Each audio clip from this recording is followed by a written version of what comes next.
Excellencies, thank you very much for the opportunity to brief you on the human rights crisis in Afghanistan. My name is Áزاده رازمحمد. I'm a lawyer from Afghanistan and the founder of the Hamdili campaign, which has been calling for accountability for grave international crimes that have been committed in Afghanistan for decades and continue with impunity under the Taliban. In 2021, the Taliban tried to sell themselves to the international community as a reformed group, promising to respect human rights, including women's rights, a lie that the international community was too quick to believe.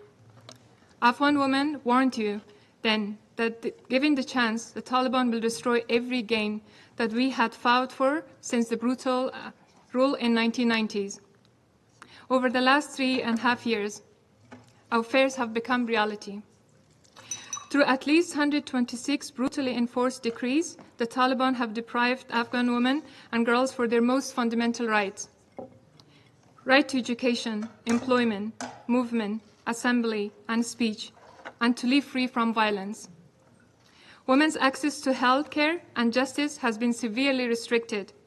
The Taliban have erased Afghan women so thoroughly that even hearing their voices and seeing their faces in public is now a crime.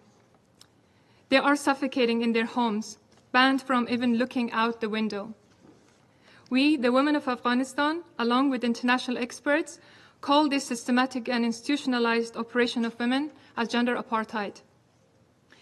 The Taliban is ready to crush anyone who resists them, including protesters and women human rights defenders, health workers, educators, journalists, legal professionals, and former security and government officials.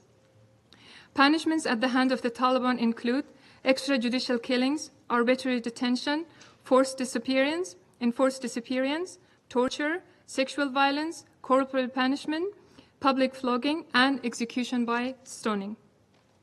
The Taliban has also systematically persecuted ethnic and religious groups like the Hazaras, Tajiks, Uzbeks, Baluchs, and others through targeted attacks, forced displacement, confiscation of land, and restrictions of livelihood. The LGBT community, already at great risk before the August 2021, now face systematic violence, including murder and sexual violence, as the Taliban attempt to impose strict heteronormative general rules. Excellencies, accountability for these grave violations is essential and yet impossible domestically. The Taliban has made it an early priority to dismantle all Afghan institutions mandated to promote human rights, such as the Afghanistan Independent Human Rights Commission, Ministry of Women's Affairs, and an independent judiciary. They aim to rule Afghanistan in a complete legal vacuum. Although the Afghan women have consistently appealed to the world leaders to hold the Taliban accountable for their escalating repression of women's rights, we have seen alarming steps by the UN member states to normalize the Taliban. We were especially shocked to see the international community comply with the Taliban's demand at Doha 3 meeting in June last year, during which the Afghan women were excluded from formal discussions and human rights and women's rights was not on the agenda.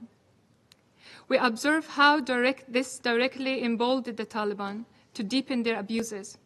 In the wake of that meeting, the Taliban barred the special rapporteur on the situation of human rights in Afghanistan from entering the country and issued their most draconian declaration yet, further barring women from public life and in the name of preventing vice and promoting virtue. We also see the embassies being turned over to the Taliban, jeopardizing important services for the Afghan diaspora. On the Taliban's social media accounts, there is a regular flow of smiling photos of foreign diplomats and businessmen partnering with this gender apartheid regime. These developments do profound and permanent damage, not only to the cause of Afghan women and girls, but to the cause of women globally. The ICC prosecutor's announcement in January that he had applied for the court for the arrest warrants of 2 senior Taliban leaders, including the group's supreme leader, is a beacon of hope for the people of Afghanistan, because it's a pushback against this normalization.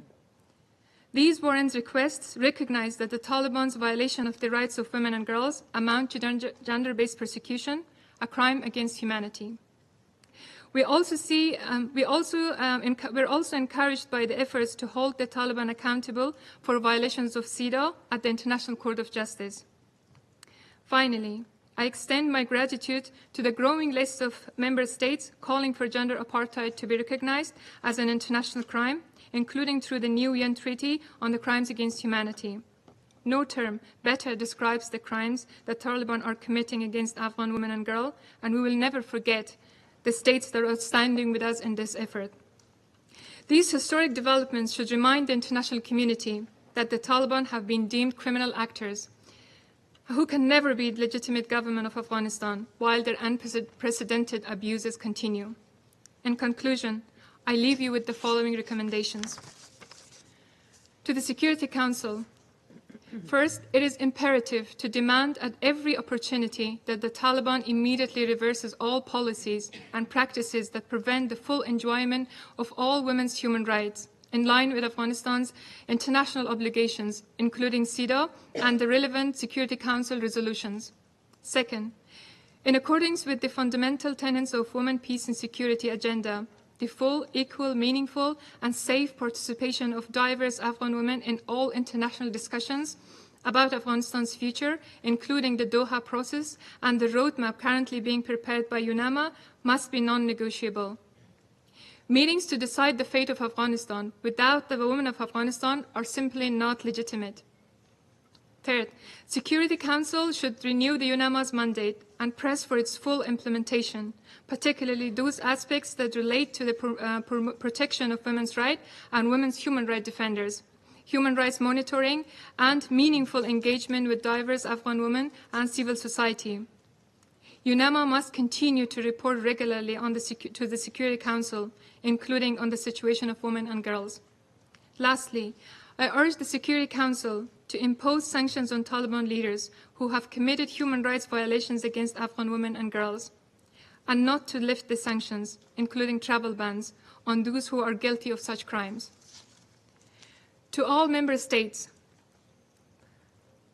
I urge you to provide your full assistance to the International Criminal Court in current and future efforts to pursue charges against all senior Taliban members who have committed acts of gender-based persecution and other crimes against humanity and war crimes in Afghanistan since 2003. Use universal jurisdiction to bring Taliban leaders who are committing international crime to justice. Call for gender apartheid to be codified as a crime against humanity, including through the draft treaty on crimes against humanity. Rapidly seek remedies for the Taliban's violations of CEDAW, including by bringing an action at the International Court of Justice. The states that have not yet joined this effort should do so. The UN Human Rights Council should move swiftly to create an accountability mechanism to document and preserve evidence of gender-based persecution and gender-based crimes in Afghanistan. Excellencies, as a woman from Afghanistan, I have witnessed how the unaddressed legacies of the past crimes have trapped my country in a cycle of violence and instability. If the people of Afghanistan had been able to hold the Taliban accountable in 2001 and earlier years, perhaps we would not have witnessed the Taliban's violent return to power 20 years later. If impunity is the disease, accountability is the antidote. Thank you.